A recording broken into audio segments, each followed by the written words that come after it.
Mañana es 12. Saludos, ¿qué tal mis buenos amigos de Red Democrática? Bienvenidos a un nuevo programa. Estamos miércoles y estamos listos en la mesa de producción de la Fundación Red Democrática para llevarles hasta ustedes mejores temas, más y más importantes opiniones sobre lo que acontece dentro y fuera de Costa Rica. Decimos más y mejores temas porque siempre todo está evolucionando y lo que está sucediendo tiene siempre un efecto dominó sobre el quehacer local en Costa Rica a nivel político, económico, productivo, social, agrícola y demás. Y todo lo que pasa internacionalmente, pues también tiene un reflejo directo en la salud y el bienestar de nuestro país. Hoy tenemos a un invitado, un amigo de la casa, parte de la familia de la Fundación Red Democrática, don Jorge Padilla, para que podamos conversar con él todo lo que tiene que ver con los efectos sobre derechos humanos que está tomando la administración de Donald Trump en los Estados Unidos. Ya llevamos 3 semanas, ya se puede ver un panorama, una hoja de ruta de por dónde va a estar caminando esta administración y sobre todo eso vamos a estar conversando también con don Jorge, que vamos a hacer en un momento un asterisco porque, por cierto, en la final del fútbol americano, en el medio tiempo, hubo una manifestación musical 100% sobre el tema de derechos humanos y sobre el tema de cómo se comporta Estados Unidos en este momento. Y vale la pena también hacer algún tipo de reflexión y en algún momento del programa lo vamos a abordar. Don Jorge, esta es su casa. Bienvenido. Muchas gracias. John, como siempre, es un gusto estar con ustedes, colaborar y, bueno, siempre a la disposición de poder tratar de entender cómo es que se mueven las cosas en el mundo y cómo eso nos impacta a nosotros en Costa Rica y en la región. En épocas universitarias, los profesores siempre han dicho que Estados Unidos estornuda y a la región le da un resfriado inmensamente grande. ¿Cómo se puede generar, cómo se puede entender, Jorge, las primeras 3 semanas de la administración Trump? Tenemos indicios de un resfriado a nivel de derechos humanos, ya hemos hablado de la parte económica, pero derechos humanos y cómo la convivencia migratoria pues puede verse afectada. Yo creo que si nos ponemos metafóricamente científicos, como lo acabas de hacer, yo creo que quienes no se prepararon para ese potable resfriado, casi neumonía, realmente no sé dónde estaba. Había muchos indicios de que su discurso se iba a materializar. Había mucho indicio de que la forma en cómo iba a plantear la nueva relación de Estados Unidos con el mundo, incluso de cómo iba a ejercer el poder hacia el mundo, es lo que estamos viendo hoy, ¿no? Así es. Y a ver, y ahí no es de que la gente dice esto se los dan siempre de sabelo todo y que ya sabíamos que iba a ser así. Aquí hay una gran diferencia. Sabíamos que iba a ser así. La velocidad es lo que ha sorprendido. La Ah, velocidad en la que ha llevado adelante las órdenes ejecutivas, la velocidad en que ha materializado todas aquellas promesas que hizo durante digamos, su discurso de campaña. Lo ha ido haciendo y lo ha ido haciendo de una manera muy concreta, muy contundente, muy agresiva, John, muy agresiva. Pero también aquí hay que, y usted como comunicador puede explicarlo mejor que yo, pero también hay que analizar que son situaciones que siempre han sucedido en el contexto de la forma en cómo Estados Unidos se mueve hacia el mundo, ¿no? Entonces, hoy hay también una gran narrativa de un fatalismo, de un radicalismo muy alto. Sabemos de que no hay una gran mayoría que simpatice ni con el estilo, ni con la forma de pensar, ni con la forma de ejercer el poder del presidente Trump, pero, por ejemplo, las deportaciones siempre han existido, así es. las cuestiones arancelarias siempre han existido. De hecho, Biden le puso un 25% de aranceles a China en octubre pasado y yo no vi una sola cascada o sobredimensión eh, a ver, de comunicación a nivel de los grandes periódicos internacionales, señalando y diciendo que esto era un acabose o una guerra comercial. Sí lo señalaban, pero lo señalaban como esa dinámica siempre de que hay contingencias y hay sectores que quedan excluidos dentro de esa dinámica de poder, pero no estaban, digamos, no somos ajenos a ciertas cosas que siempre han sucedido y que son parte. de lo que, a ver, facultativamente puede hacer o no hacer un presidente de una potencia que tiene la capacidad de impacto como la tienen los Estados Unidos. Eh, Tal vez la forma tan agresiva, tan acelerada en que está haciendo los temas de las deportaciones, Son puntos importantes, Jorge. Yo creo que la narrativa, criminalizar a todo lo que sea una persona eh, sí, sí. ilegal, pues eso lo estamos viendo de una manera mucho más amplia, o más contundente, pero no es algo que no sucediera en el pasado.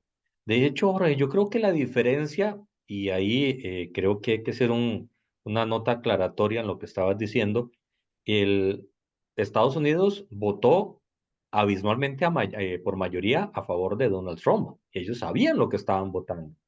En el mundo, en Argentina pasa lo mismo, en El Salvador pasa lo mismo.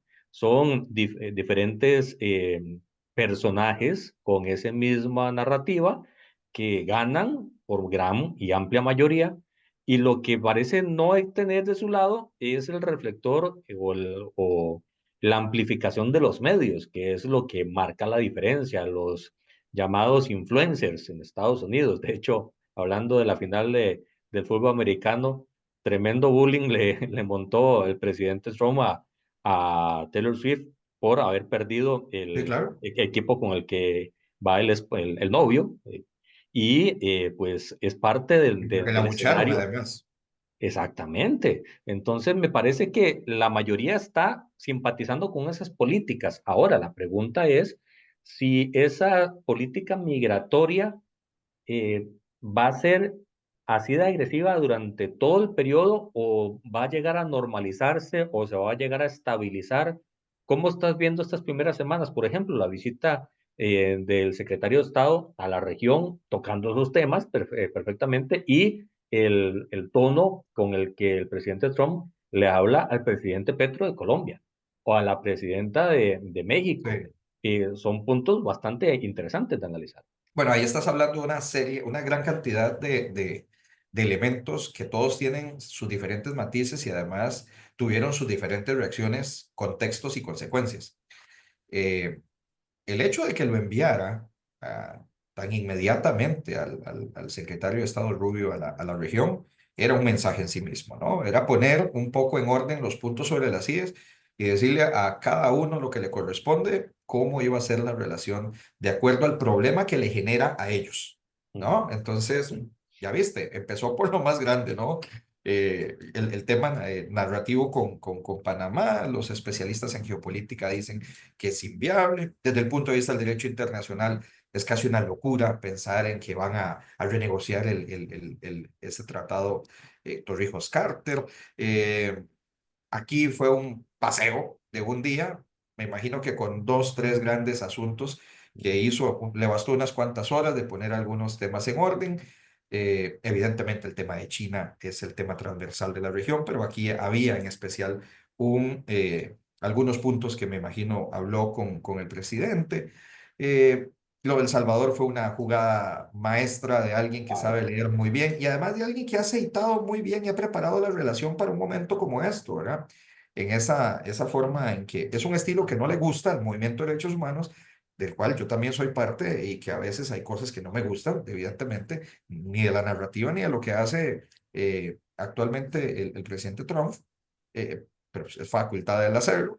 Lo mismo con el presidente Bukele, pero no deja uno de reconocer desde el punto de vista del análisis internacional de que es una jugada maestra. O sea, antes de que venga a decirme que yo le estoy causando problemas con las maras en los Estados Unidos, yo le ofrezco Mándemela. mi solución para traer a los que usted no puede deportar a otros lados. Pero esos son los márgenes de realpolitik que manejan todos nuestros presidentes, ¿verdad? O cómo se maneja la política, intereses, etcétera, etcétera. Hablabas de Petro. La forma en cómo está deportando gente a Venezuela, a Colombia, a México, no es la misma que lo está haciendo, por ejemplo, con Brasil. Brasil tuvo una postura mucho más ecuánime, pero vio cómo se estaba comportando con los primeros vecinos, puso sus cartas sobre la mesa y la forma de la deportación es totalmente distinta, graduada y en influencia a como la vemos con los demás. La señora Sheinbaum en México. Prefirió guardar silencio, no caer en la provocación, que sí cayó Petro, mucho más pasional, más del estilo, hasta se autodenominó el último Arcadio Buendía de Colombia y de la región, se comparó con Bolívar.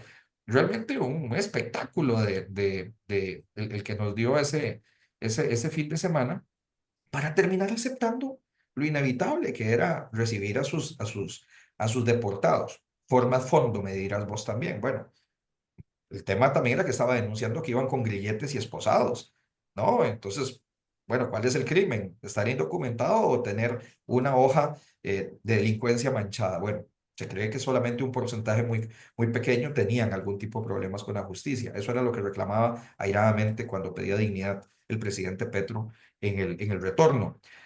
Pero John, y los temas de retorno son de las cosas que desde siempre, nadie ha tenido el control de nada. Así Todo el es. mundo sabe cómo migra, pero nadie sabe cómo retorna. Las condiciones en las que son depositados al otro lado de la frontera con México, eso ha sido del anterior, del premio Nobel Obama, de todos, de todos. Hay muchísimas cuestiones que uno pudiera sacar de este asunto y por eso digo, bueno, y vos decías también, no gozan con el favor de los reflectores, de quienes generan opinión o de quienes están en los medios de comunicación, por supuesto que no.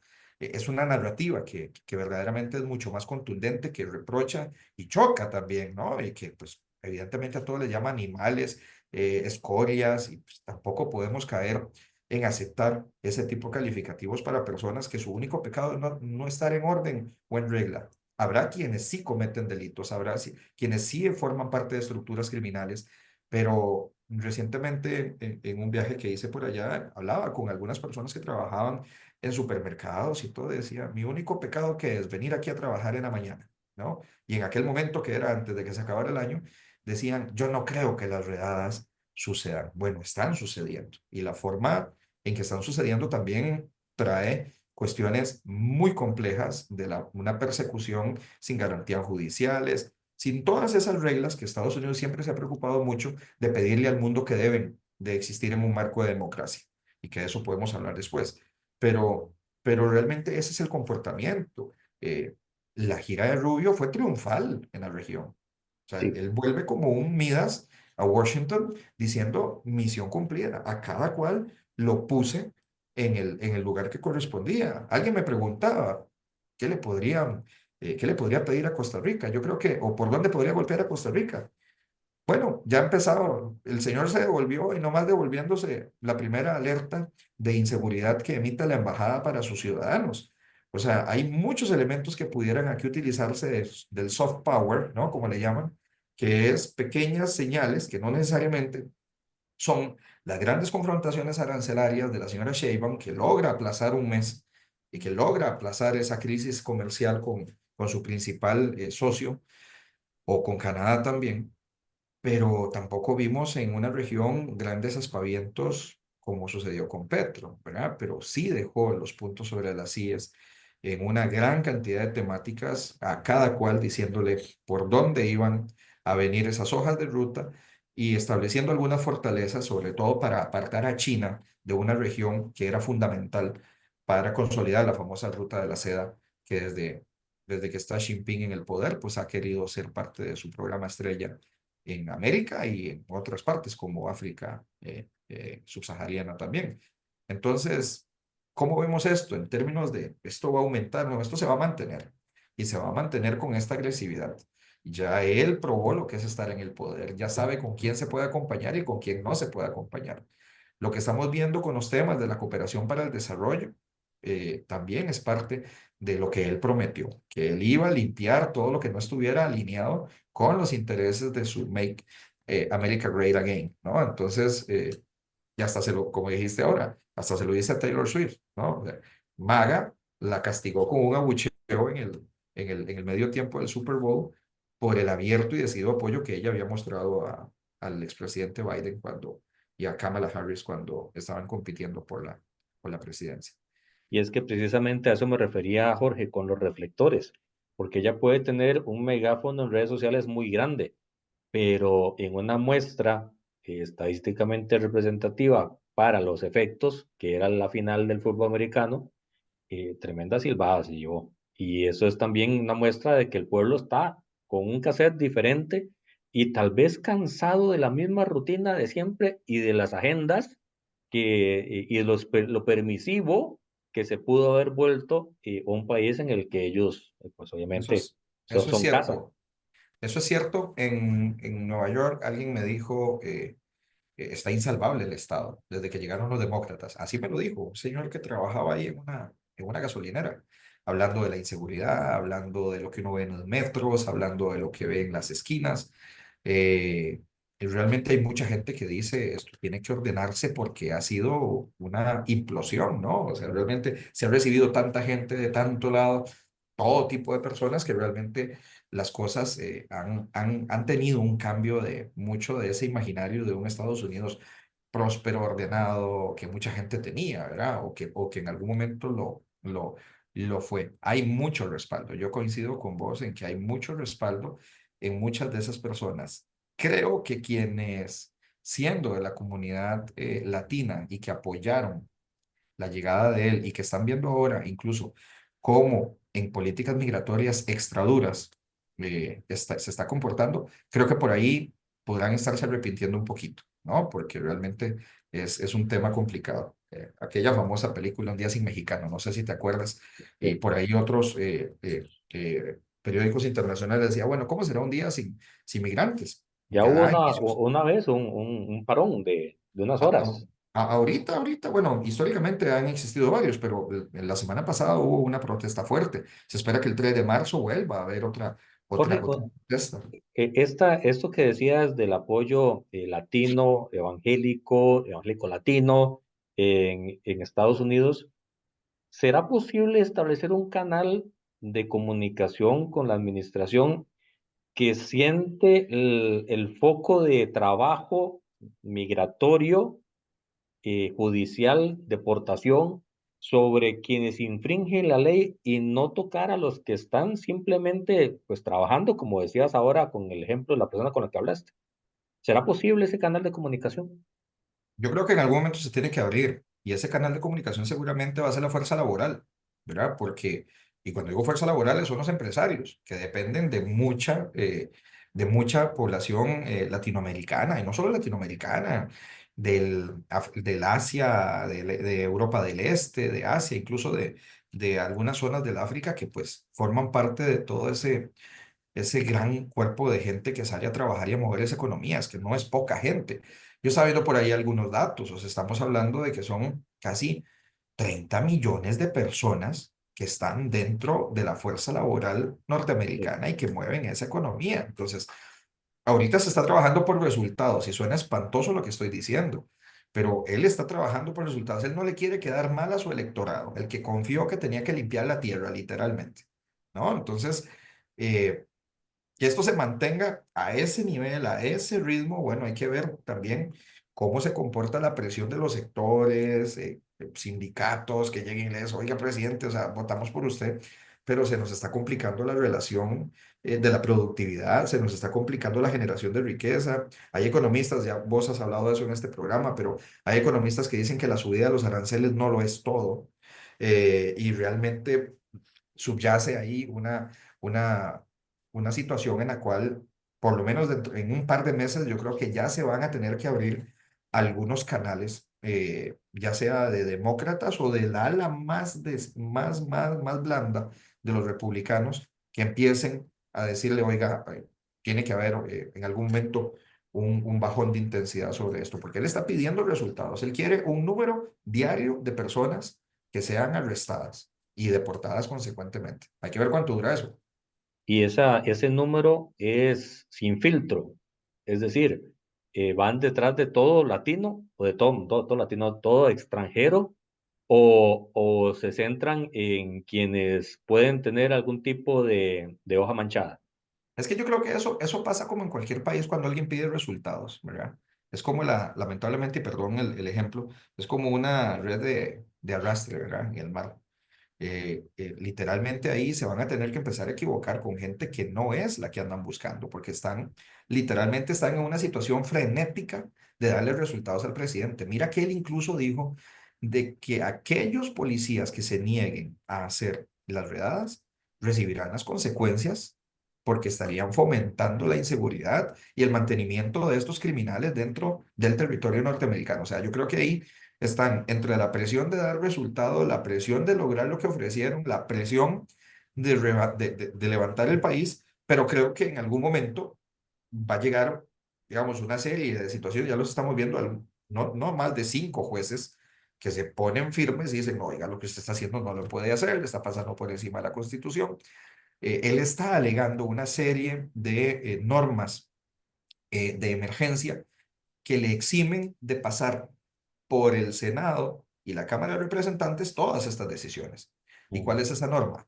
La norma que establece que hay una emergencia con el ingreso de fentanilo y de la participación de crimen organizado, sobre todo el decía el Tren de Aragua, en la sociedad norteamericana. Entonces, digo, él se está agarrando de un bastión muy fuerte para llevar adelante digamos, esta cruzada contra todo lo que no sea norteamericano, ¿no? Contra todo lo que no sea puro nacido en los Estados Unidos. ¿Habrá chance de alguna amnistía migratoria? ¿Lo ves en el horizonte? Uy, no me atrevería ni a decir si eso es algo que se está hablando, ni tan siquiera. Hay que ver cómo se comporta con el paso del tiempo. Todo puede cambiar muy rápido, así como la gente que el 19 de enero no se imaginaba que el 20 de la noche se iba a quedar sin trabajo, eh, sobre todo los que trabajan en este espacio de la ayuda oficial al desarrollo, ¿no? En las agencias de cooperación norteamericana.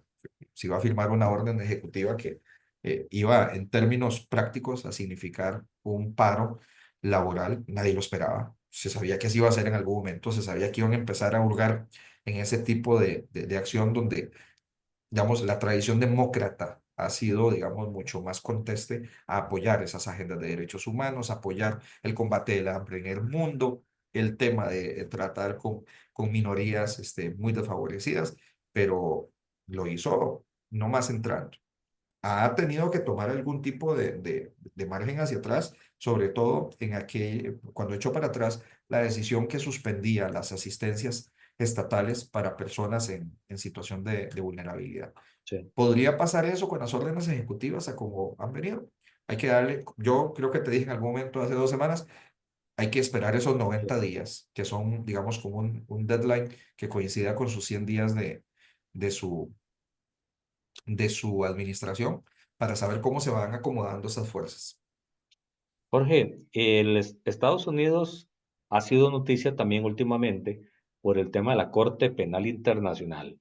Estados Ujú. Unidos, muy miembro de la Corte, nunca ha sido. No, no lo es. Por eso, fue en un sentido totalmente irónico, nunca ha sido. Pero ha demostrado un mazo contra la mesa, don Donald Trump, sobre la Corte Penal Internacional. ¿Qué es lo que está pasando con ese tema? Bueno, es otra orden ejecutiva. O sea, es otra dentro de toda esta cantidad de órdenes ejecutivas que se ha firmado. Él lo que hizo fue firmar una orden ejecutiva que sancionaba, que es un mecanismo que tienen los Estados Unidos, sancionar a ciertas personas que estén involucradas en actividades que sean, aquí paradójicamente, se incluye un actor que tradicionalmente jamás nadie lo hubiera imaginado así, pero sancionar a una entidad y a sus funcionarios con congelamiento de patrimonios, congelamiento de activos, congelamiento de cuentas, les cancelan el visado de por vida por contribuir, digamos, a un sector o a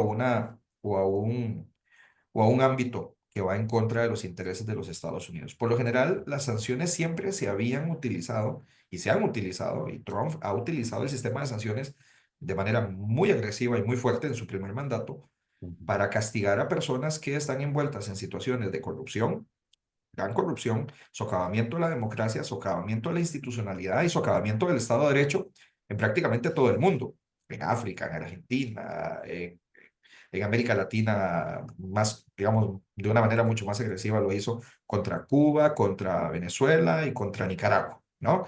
Entonces, contra Guatemala también lo ha hecho.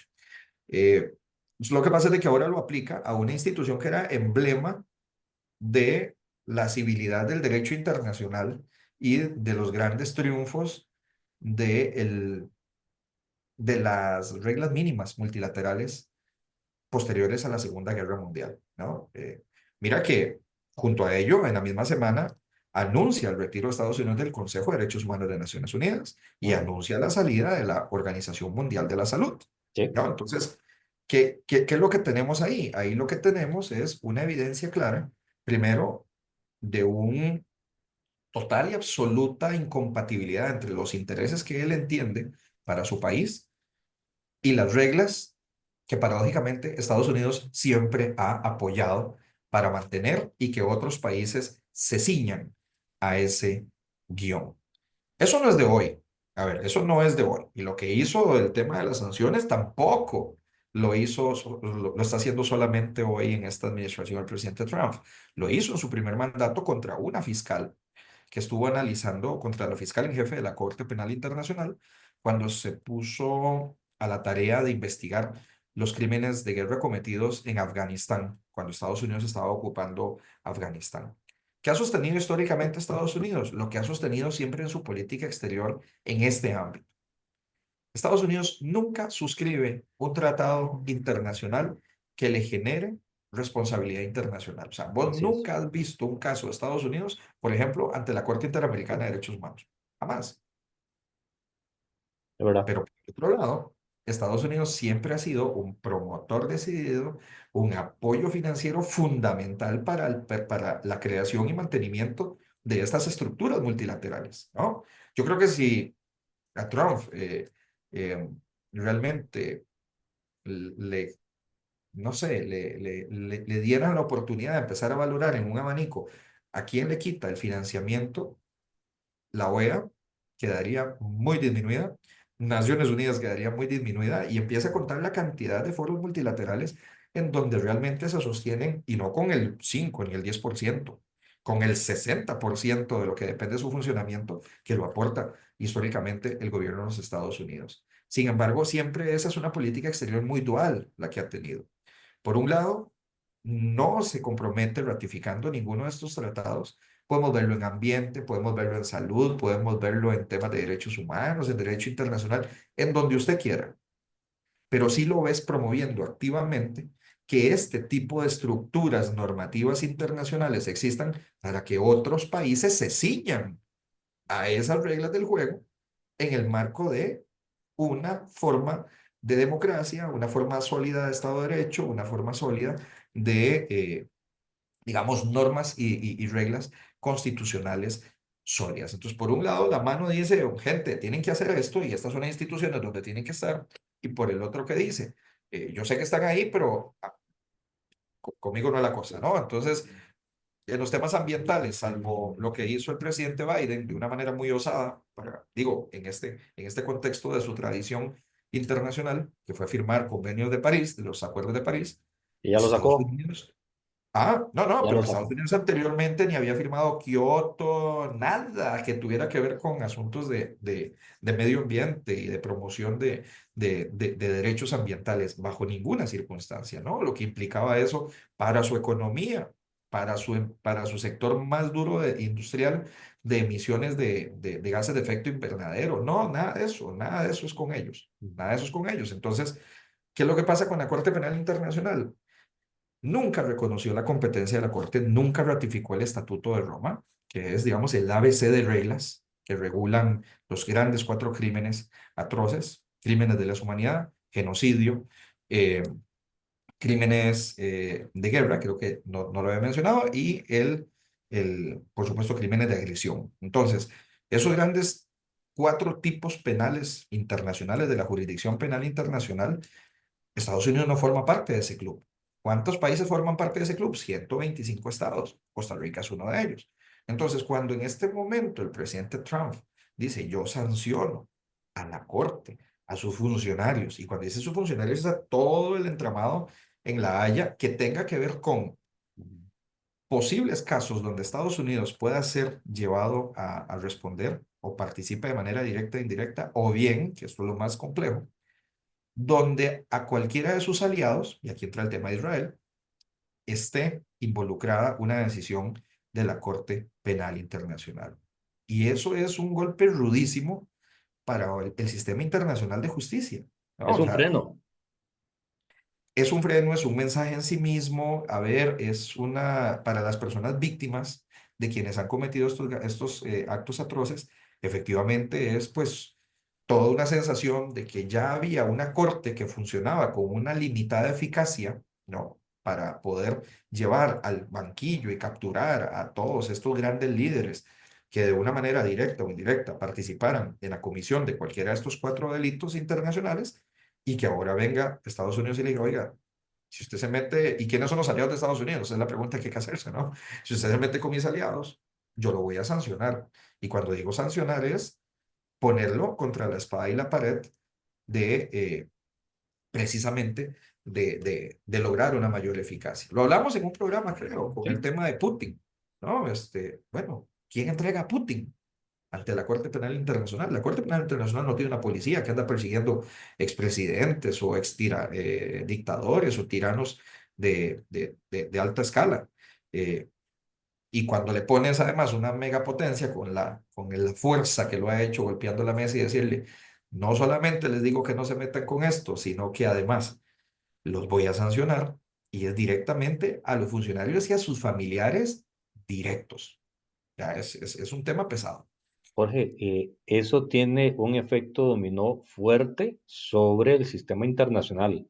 Unión Europea, los aliados, los que creyeron ser aliados, los que mejor me quedo como aliado antes de que me vean como no aliado, a estar reorganizando el tablero.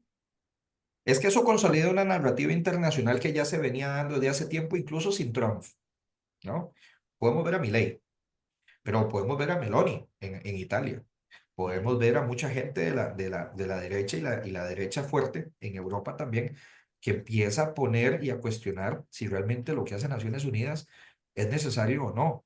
Lo que hace la OEA o no hace la OEA es necesario o no. Hay una crisis en la legitimidad, o se ha ido creando una narrativa para fomentar una crisis en la legitimidad de todas estas instituciones internacionales. Ya lo viste. Trump dijo, chao OMS. Inmediatamente Milei dijo, chao OMS. Si lo hace aquel, yo también lo hago. Y como yo quiero quedar bien con aquel, pues yo lo que haga será bien visto. Y entonces lo mismo pasó ahora con el tema de la Corte Penal Internacional. Inmediatamente más de 60, 70 estados salieron con una declaración. Y el único país europeo que se abstuvo de firmarla fue Italia Ujú. para decirle, no, yo no me le meto al tren de Trump. ¿Bruselas ha dicho algo? Todavía no ha dicho nada, John. O sea, es ahí donde te digo, hay que esperar los 90 días. Cómo se van acomodando las piezas también de los otros contrapesos mundiales que él tenga. Y decirle, ok, ya usted ya amenazó a todo el mundo con aranceles, ya amenazó a todo el mundo con todo. Ahora venga, y aquí tenemos también contrapartida para negociar sobre esta mesa. Pero sí puede haber un efecto contagio. Sí puede haber un efecto contagio. eh, Desafortunadamente, Puede polarizar el mundo? ¿cómo dice? ¿Puede polarizar el mundo? Ya está, ya lo está, ya lo está. Lo que pasa es de que esto viene a fortalecer o a meterle un acelerador a esta polarización también entre la agenda de derechos humanos, las agendas que pone Naciones Unidas, por ejemplo, Agenda 2030, todo lo que tiene que ver con la justicia ambiental. Veremos también un reto muy importante durante este cuatrienio de la administración Trump. Eh, es muy natural, ¿no? Y todo el mundo también llega a un punto, o los países entre más pequeños sean más dependientes de los Estados Unidos, de los diferentes tipos de poderes que sean de dependencia militar, estratégico, político, geoestratégico, de recursos, de donde lo quieras ver, pues así se va a ir dando la escalada. Por eso te digo, si en algún momento la reflexión va, bueno, ¿y qué está haciendo la OEA? Ah, no, no, no me gusta lo que está haciendo la OEA. O sancionan o le retiran el financiamiento. Puede haber una crisis en la OEA, ¿no? Claro. ¿Qué está pasando en Naciones Unidas? No, ya yo no voy a volver a ofrecer ningún tipo de ayuda, así sea para Sudán del Sur y las cosas más complicadas que estén pasando de manera humanitaria. No, esa no es una prioridad para los Estados Unidos en este momento. Hay un impacto tremendamente importante. ¿Quién se hace cargo de toda esta otra sección o de toda esta otra vamos a ver, o de todo este otro sector que está quedando desprotegido, si queremos decirlo así, pues ahí vendrá la Unión Europea, vendrán otros países donantes, los nórdicos sobre todo, que siempre han sido o han tenido una visión muy conteste con el tema de los estados de bienestar, más centro izquierda, ¿no? De que vengan a tratar de moldear un poquito los asuntos de ayuda al desarrollo, de fortalecer a las instituciones, porque no lo creas, ya había una muy fuerte y sostenida tendencia en todos los países del mundo a delegitimar las reglas del juego que todo el mundo creía eran muy sólidas en el mundo posguerra, Guerra Fría, de que todo el mundo estaba muy de acuerdo a la necesidad de una Naciones Unidas sólida, la necesidad de tribunales sólidos, la necesidad de instancias donde las personas pudieran reclamar derechos cuando sus países no pudieran tener la posibilidad de encontrar justicia.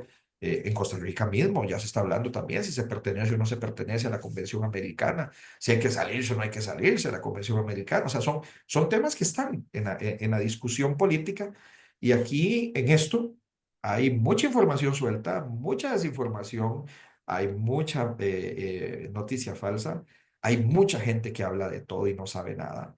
Y hay mucha gente que sabe mucho y también habla mucho y que también responde a agendas para poder debilitar sistemas internacionales que han sido parteaguas para que atrocidades como las de la Segunda Guerra Mundial o los grandes genocidios no se vuelvan a repetir. Pero ese es el mundo en el que estamos en este momento.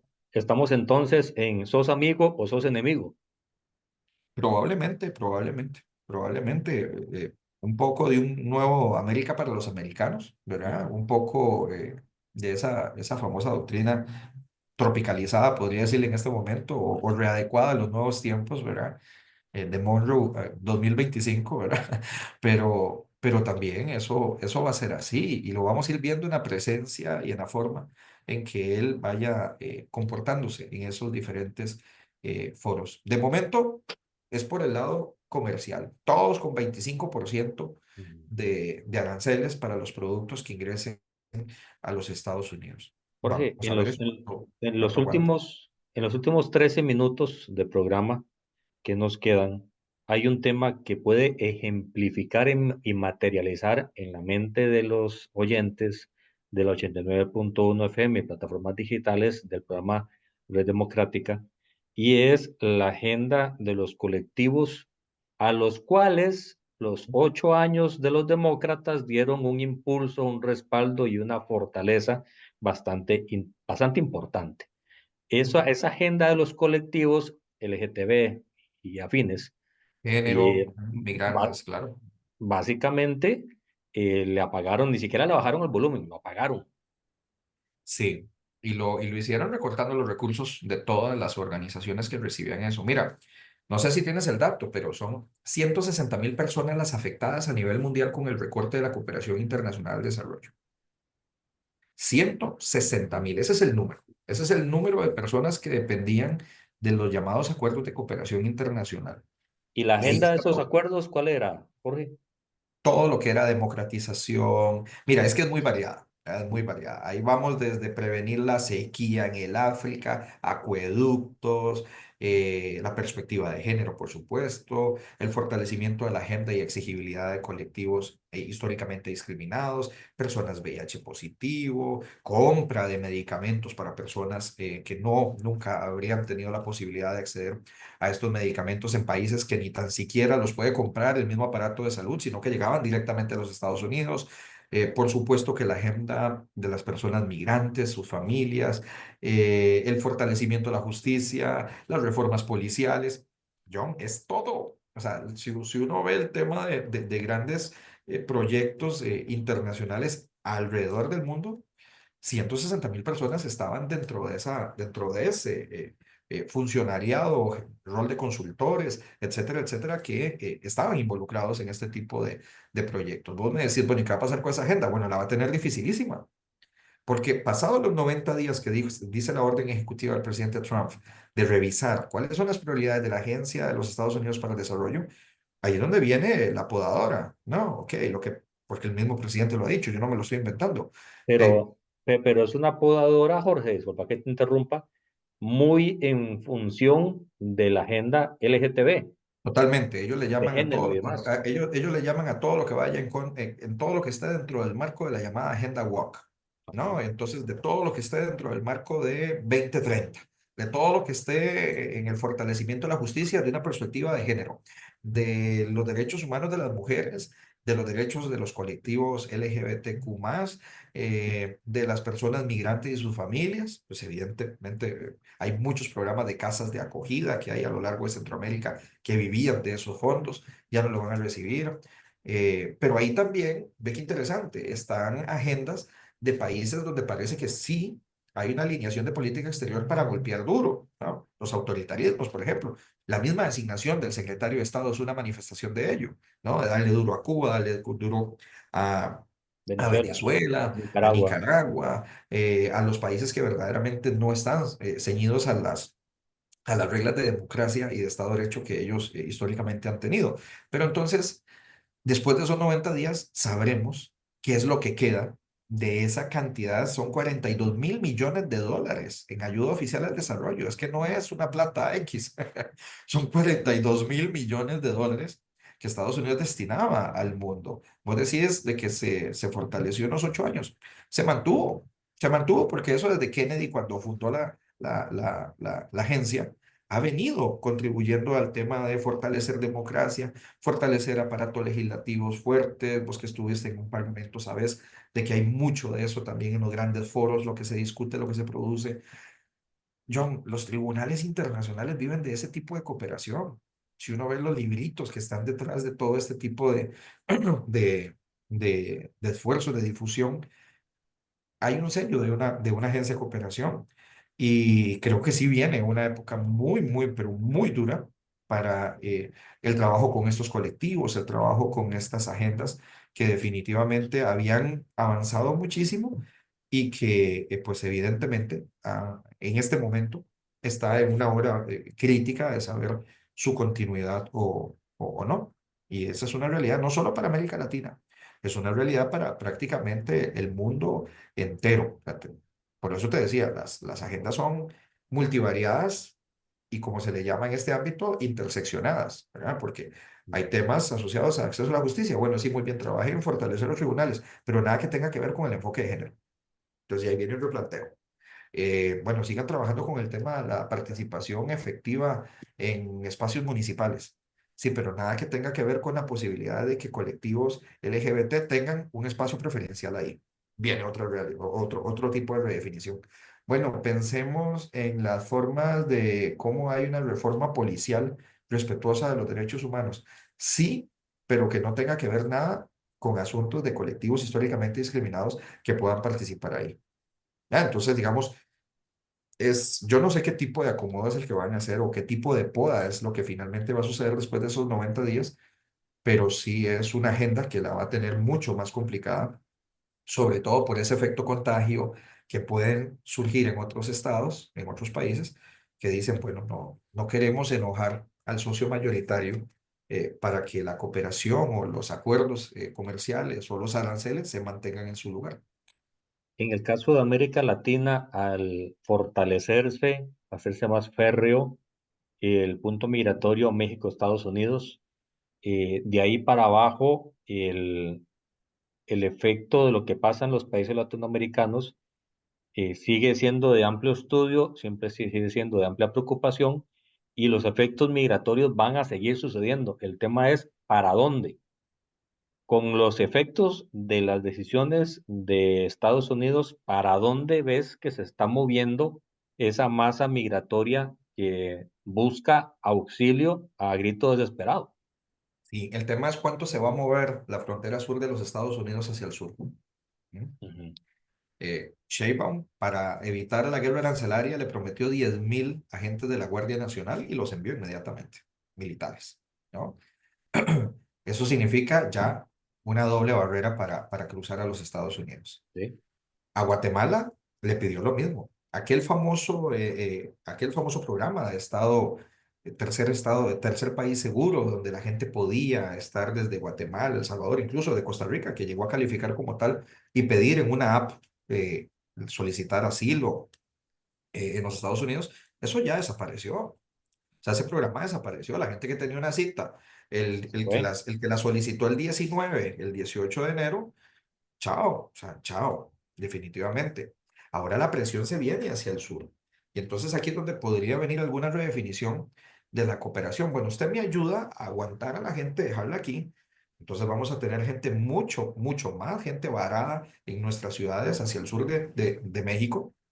O sea, va a haber mucha más gente varada en Guatemala, en Honduras, en El Salvador. No sé qué va a pasar en Nicaragua, que ya era un negocio en sí mismo. La llegada de los aviones, incluso extracontinentales con migrantes para presionar a los Estados Unidos. Creo que lo hablamos eso en algún momento en un programa, Ujú. pero eh, eso definitivamente se va a ir corriendo hacia abajo. La frontera con los Estados Unidos se va a ir corriendo mucho más hacia el sur. Y eso va a ser entonces una bomba cada vez mayor para los países que antes éramos solo tránsito, ¿verdad? Entonces ahí vendrá el margen de maniobra de nuestros estados para decirle a los Estados Unidos, ok, muy bien, nosotros lo dejamos aquí, pero necesito que me echen una mano porque no tengo capacidad ni institucional, ni tengo capacidad para sostenerlos, ni tengo capacidad eh, para tenerlos acá en espacios que evidentemente no estaban preparados para recibir abrumadora cantidad. Puede ser un desincentivo a que la gente migre. Sí, bueno, entonces se verá una migración hacia Europa. El tema es ver entonces después tal vez un análisis en otro programa, si es que cambian las fuerzas políticas en un país como España, por ejemplo, ¿verdad? Entonces ahí ya otro, imagínate un Vox en España que quede en el poder, cierra España. Y que esté a la par de Italia con lo que está pasando. Y que Italia ya lo cerró, ¿verdad? Entonces, digo, la presión se va a ir generando hacia un tema que, visto desde hoy, con lo que está pasando hoy, con la dinámica de hoy, con la agresividad de hoy, con la fuerza con la que está sucediendo hoy, eh, yo no me atrevería a decirle que es algo que vaya a tener resultados muy positivos de la frontera hacia abajo, que es donde realmente vamos a tener una presión muy, muy alta. Eso va a disparar la corrupción, eso va a disparar el crimen organizado, eso va a alimentar la red de trata, etcétera, etcétera, etcétera. Con estos flujos de deportaciones hacia América Latina, que es lo que se ha visto, se van a dar también hacia otros continentes que también tiene alto flujo de migración a Estados Unidos, llámese Sí, China, sí. en general Asia, África. Eso va a ser más complicado para el presidente Trump. Acuérdate que un poco la narrativa es encárguense de su propia gente. Por eso, por lo general, países un poquito más grandes tienen que enviar sus aviones para recoger a sus connacionales, ¿no? Eh, Venezuela recibió dos aviones, me parece ayer, cargados de personas deportadas y eran aviones de la estatal Conviasa. Ujú. Eh, Brasil tuvo que enviar aviones allá también para el proceso de deportación. Creo que para los países o que por lejanía o que por incapacidad no vaya a poder hacer una deportación coordinada desde esta perspectiva, pues entonces ahí es donde cobra relevancia Guantánamo y donde cobra relevancia el ofrecimiento De El de gol de Salvador. media cancha de Bukele para antes de que me critiquen mis pandillas, yo le doy la solución de ofrecer lo que aquí me ha funcionado con mano dura y con hierro al respecto. Y así se gana también una estrellita adicional con el amigo, Estados Unidos. Sí, sí, por supuesto, exactamente. Por eso también es, bueno, ¿qué me ofreces? Ujú. Tú eres parte de mi problema. Tú tienes mucha gente allá en Estados Unidos. Bueno, ¿qué me ofreces para que eso se solucione? Y aquí entonces empieza otro debate entre lo moral y éticamente posible, ¿verdad? No es solamente quedarle bien al amigo, sino también es cómo se negocian hasta los intereses y las tradiciones de política exterior de nuestros estados para saber cómo es que se coadyuva en Sí. esta solución de una situación, que yo no le llamo problema, es un fenómeno. ¿No? Seguir diciendo que es un problema es alimentar la narrativa de que ser ilegal es un crimen y que hacerlo por las razones que fueran un descuido de los estados. Nadie migra porque quiere, francamente. Muchísimas gracias, Jorge. No, encantado siempre, un gusto. Es un tema muy variado, pero a la orden siempre. Muchísimas gracias por tus aportes y gracias a todos los que han estado poniendo mucha atención en todo lo que hemos hablado hoy en 89.1 FM. En unos instantes ya el programa va a estar siendo colocado en el canal de YouTube de Red Democrática. La idea de la Fundación Red Democrática es generar criterio para que ustedes todos podamos y puedan generar una idea de lo que está correctamente pasando a nivel nacional e internacional. Las cosas son correctas dependiendo de cómo se escuchen y de cómo se vean. Por eso siempre hay que tener el mejor criterio para tener la mejor opinión. Mañana, un nuevo programa de Red Democrática, 10 de la mañana, no se lo pierdan.